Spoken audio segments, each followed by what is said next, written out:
So that's how slow it is just spamming back in Tekken 7, and coming back to this, it is just insanely faster. They've really made a big change here.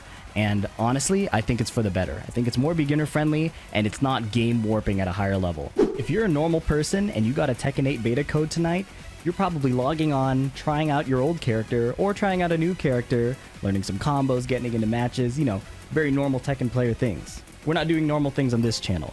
We are going to look at how Korean backdashing feels in this game. So I've set it up so we can see our inputs on the left here, and at the bottom of the screen is clear so we can see where each character arrives with their movement.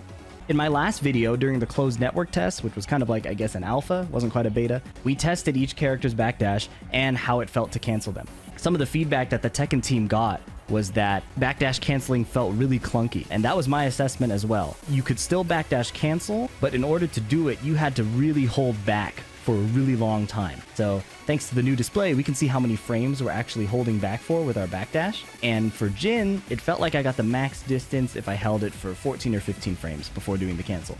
It just felt extremely slow, and my first impression right away, I don't know if it's the PC or if it's the new build, but backdashing feels better. I'm covering a bit more distance, although it feels like it's with the same amount of frames, maybe 1 or 2 frames faster, but overall, it feels like I can move, which is nice. They talked about the reasoning for why they slowed down the backdash. Part of it is with the rollback netcode they're trying to implement. If you have people canceling their movement really quickly like this, the rollback systems can't predict it very cleanly. So your character will end up teleporting all over the screen. You can see this in Tekken 7 all the time if you fight a wave dash character and he's doing all this while there's a lot of rollback frames. You won't be able to see where he is. He'll just teleport and then all of a sudden a hell sweep comes. So it doesn't look like they've really sped it up. If you do fast cancels, your character still goes nowhere. This is a little sad, but you know, it's not the end of the world. I understand why they made the change. But if you saw the title and thumbnail of this video, you're probably wondering, why would KBD be dead? What would even imply that?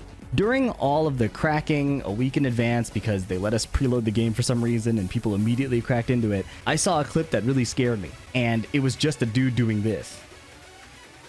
I'm exaggerating, it didn't really scare me, but it was a fascinating thing to see, because traditionally in Tekken, if you just spam backdashes, you do not move this fast, right?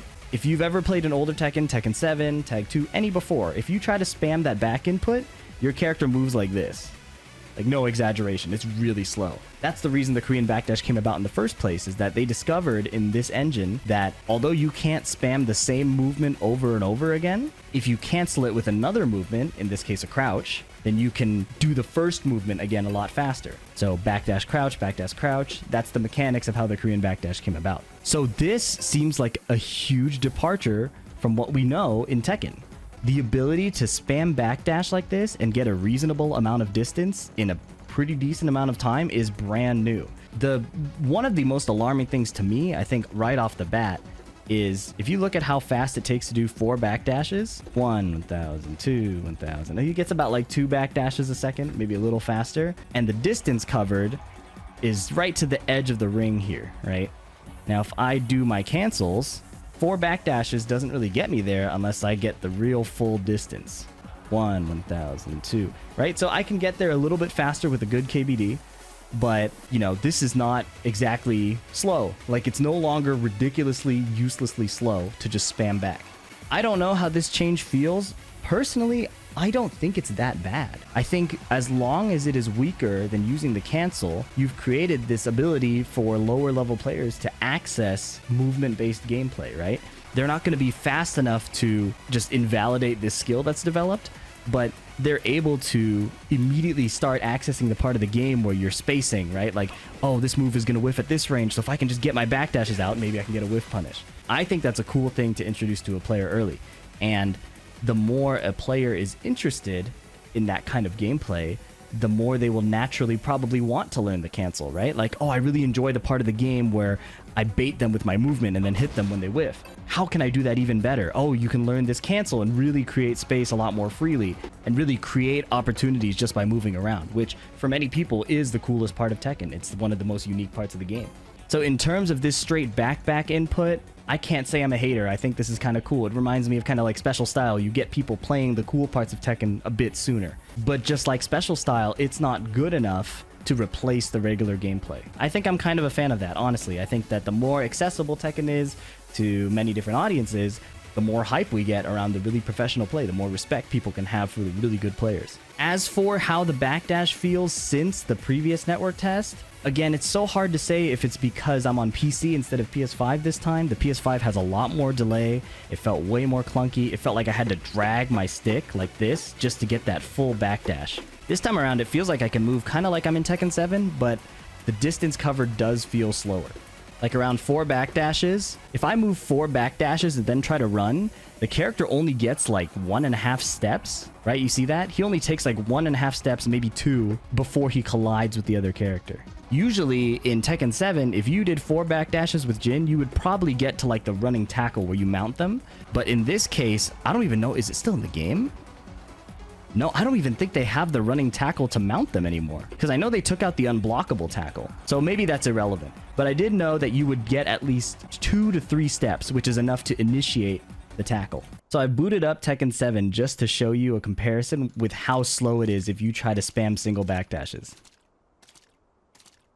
Look at how insane that is. Like, the distance obviously is not even the factor. It's just the time it takes to recover and go into the next backdash is probably 2 or 3 times as long. For reference, if I'm canceling, I go about this fast. If I cancel at the speed of like Tekken 8, like really kind of drawing it out, you still move pretty far. And if you do these single backdashes, this is probably the best you can get.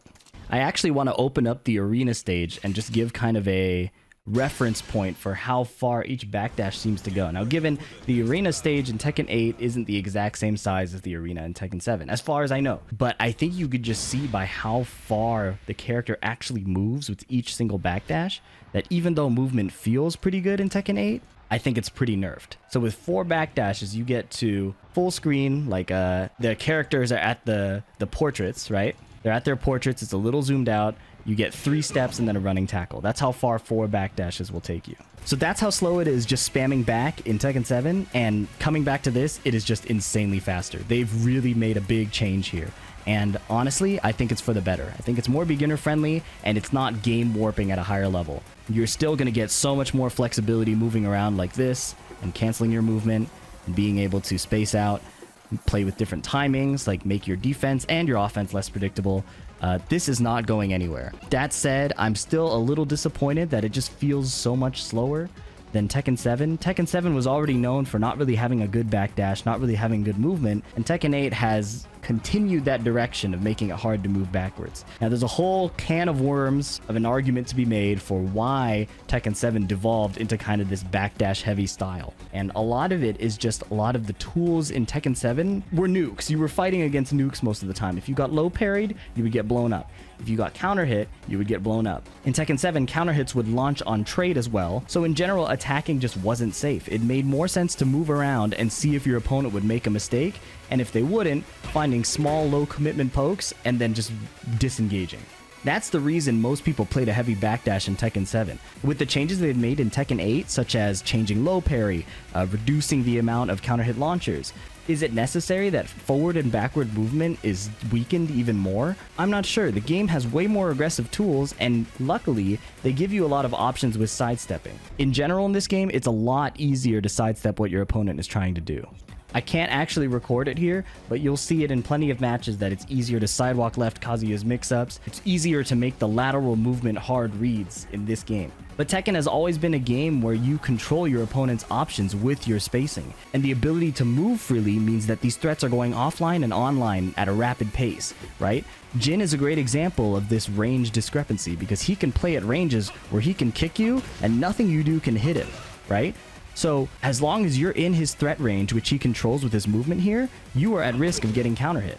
To me, Tekken has always been super interesting because of the fast pace of the forward and backward movement, in addition to how the 3D movement supplements that. But putting all of it into sidesteps is still more of a rock, paper, scissors style gameplay than a controlling an opponent's options kind of gameplay.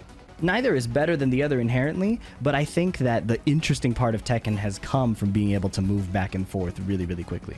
To wrap it up, I think it's really cool that, players are getting access to faster movement a little easier, and hopefully the interest in playing that kind of style will drive people to want to improve their movement and gain access to these tools that give you more flexibility and more power. But yeah, let me know your thoughts about what you feel like movement is like if you've gotten to play the game. If you haven't and you're just watching, let me know what you think. Does it look more interesting because there's less moving around? I'm curious to know. Hope you guys enjoyed the video. I'll catch you in the next one. Peace.